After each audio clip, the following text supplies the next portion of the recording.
Hi friends, today I am going to talk about Uranus in first house. Uranus in first house is talking about a person who is revolutionary, who is independent, who is original, who is a rebel, someone who is into technology, a humanitarian, someone who is used to unexpected sudden events, synchronicity in his or her life, someone who is prone to making sudden changes to their plans. Uranus in first house often they like to mingle in with people. They may be in a party or they may be in a circle of in their circle of friends, but they are still loners because they are often misunderstood as they are different, And like Nikola Tesla, in his Western chart, he has Uranus in the ascendant, and he is famous for his parties. He used to throw a lot of parties. He was like life of parties, but at heart he was a loner. Same way, so these people generally they are geniuses. They are scientists, they are occultists, they are psychics, they are artists, they are in whichever field they work. They are pioneers and leaders, and they impress. They are able to impress others. They are also stubborn as a mule. They are very determined, focused people. Mother Teresa has a retrograde Uranus in her ascendant, and she is like bottled up rebel, subdued and calm, but very determined about what she want to do. So retrograde Uranus is generally more intense. They make the person more inwards, their stubbornness is like not obvious, and they are more intense, they are stronger. But when I will talk about retrograde planets, that time I'll bring this up, but now I'm talking about direct. So generally these, because they Uranus rules Aquarius, so the quality of Aquarius also is seen in Uranus ascendant people, and they are into technology, they are scientists, they are inventors. So for study I opened charts of many people like Che Guevara, who had Uranus in his ascendant, and he was an Argentinian revolutionary. He was into medicine, and then he became a militant after seeing the plight of Argentinians, and he was a revolutionary, very brave, and he will be remembered in the history of Argentina as well as in the history of the world for his bravery and for his courage and the revolution he brought. So, and then other than that is Swami Ramakrishna Paramahansa, the sage, um, the Edgar Casey had Uranus in the ascendant and in Cancer, and generally Sir Isaac Newton had Uranus in the ascendant, and he was really, I mean, he was a genius, but he was also an eccentric. There are incidents where people have noticed him balancing peacock feathers on his nose to calm himself down. So that is one of the things. And Annie Besant, the reformist, she had Uranus in the ascendant. Aleister Crowley, Aleister Crowley, the famous occultist, he had Uranus in the ascendant. In Western charts, Bill Gates, Eddie Murphy, Leonardo DiCaprio, Johnny Depp, they all have Uranus in the ascendant, and they all are genius, and they all are, leaders and in their area of work, and they're different for their looks. Kurt Cobain had Uranus in the ascendant. So for study. I saw, like, I want to discuss Aishwarya Rai's chart. Aishwarya Rai Aishwarya Rai, God bless her. Aishwarya Rai have Uranus in the ascendant with Sun in Libra, and Sun is the Lord of 11th house, of gains. And Sun is sign Leo is dugged for her, and Sun is debilitated in Libra, and still she is very successful. Her moon is eclipsed in third house with Venus, Lord of first Venus, and moon is there with Rahu. It's eclipsed, the moon is eclipsed. Her Jupiter is debilitated.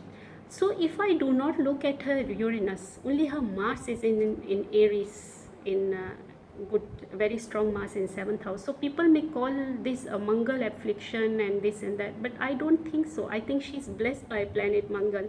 It's divine will. and she's doing very well because of her Uranus and Mars connection, which I'm telling you all now.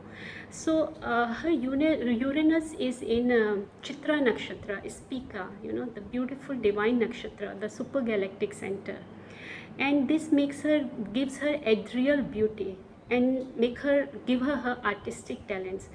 Definitely Venus, Moon and Rahu conjunction also makes her beautiful, but not this kind of beauty. Her kind of beauty is the divine blessing. And the Lord of Chitra is Mars, which is in Aries in 7th house.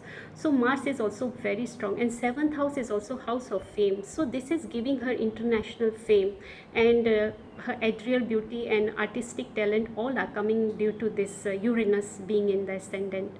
And also her head and her heart is ruled by her spouse. She is really devoted, deeply connected with her spouse. Their love is very passionate and it has divine blessing. Last 1 year she may be having some issues in her personal life, but it's not a big deal. They will overcome it because they are bonded very strongly. I think so. Their relationship has divine blessing. And if she chant Mangal mantra and fast on Tuesday, it will do good for her. She has a lot of faith in occult, her chart indicates, and she spiritual occult, of course, like astrology and tarot. And probably in the next 2.5 years she will consult 3 occultists. One can be online as well. So, and her luck is very good in her own country, also internationally. Wherever she will work, she will do very well. But for her husband, if her husband will work in a foreign film industry, he will do very well. He will achieve a lot of success, and he is destined to work overseas. Who knows, maybe in Hollywood the next James Bond will be Abhishek Bachchan. God bless them. So generally speaking, because of her Uranus in Chitra Nakshatra in the ascendant, she has achieved all this success in her life. If I was seeing for mundane astrology the Uranus effect on India, so I realized that in 1969 Uranus was in Libra, and in India's chart Libra is the ascendant and Jupiter is there in Vishakha Nakshatra. And Vishakha Nakshatra is about plowing, cultivating, harvesting, farming.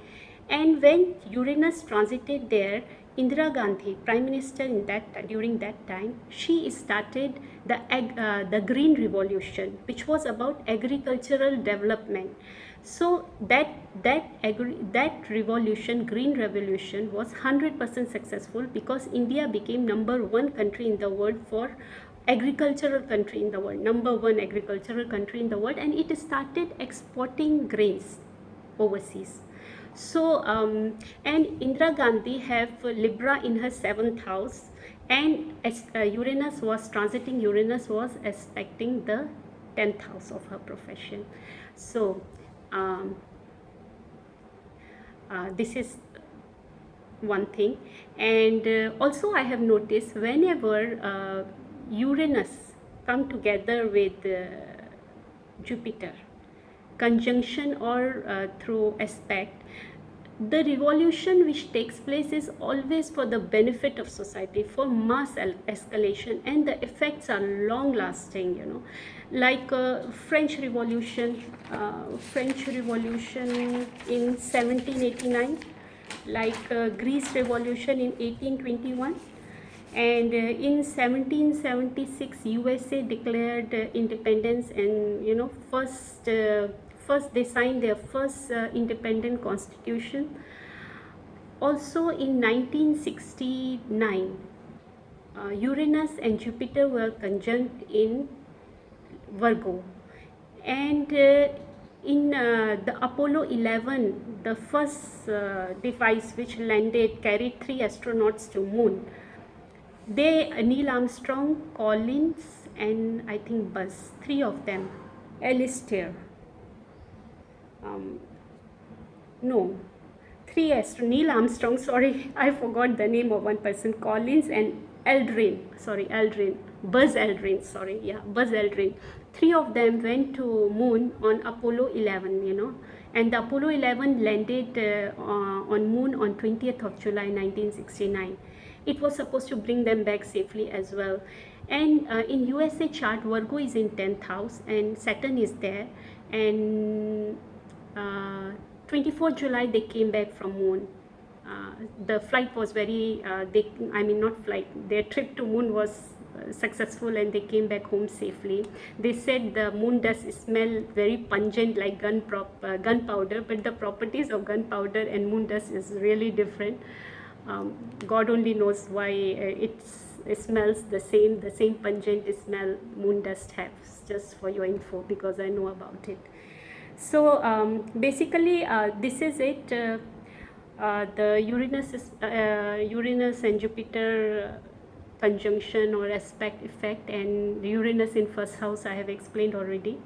If you all like me to talk on more subjects, please support, subscribe and hit the like button.